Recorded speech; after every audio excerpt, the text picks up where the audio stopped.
of the United States. Fellow citizens, at this hour, American and coalition forces are in the early stages of military operations to disarm Iraq, to free its people, and to defend the world from grave danger. On my orders, coalition forces have begun striking selected targets of military importance to undermine Saddam Hussein's ability to wage war. These are opening stages of what will be a broad and concerted campaign. More than 35 countries are giving crucial support, from the use of naval and air bases to help with intelligence and logistics to the deployment of combat units. Every nation in this coalition has chosen to bear the duty and share the honor of serving in our common defense.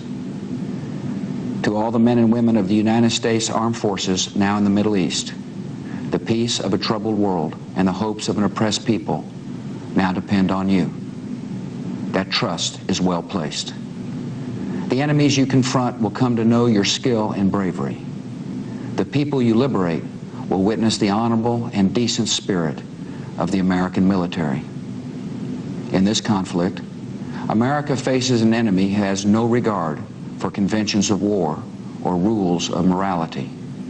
Saddam Hussein has placed Iraqi troops and equipment in civilian areas, attempting to use innocent men, women, and children as shields for his own military, a final atrocity against his people.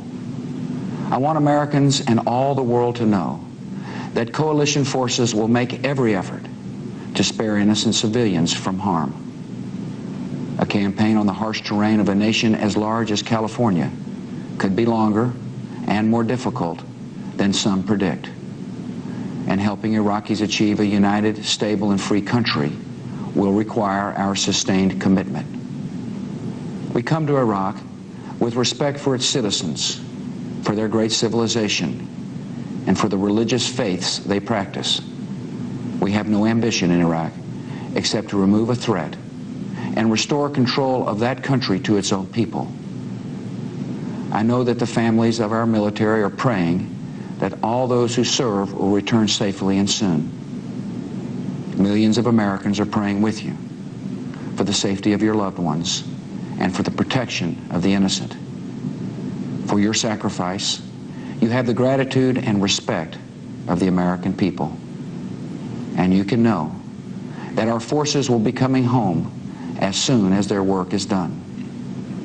Our nation enters this conflict reluctantly, yet our purpose is sure.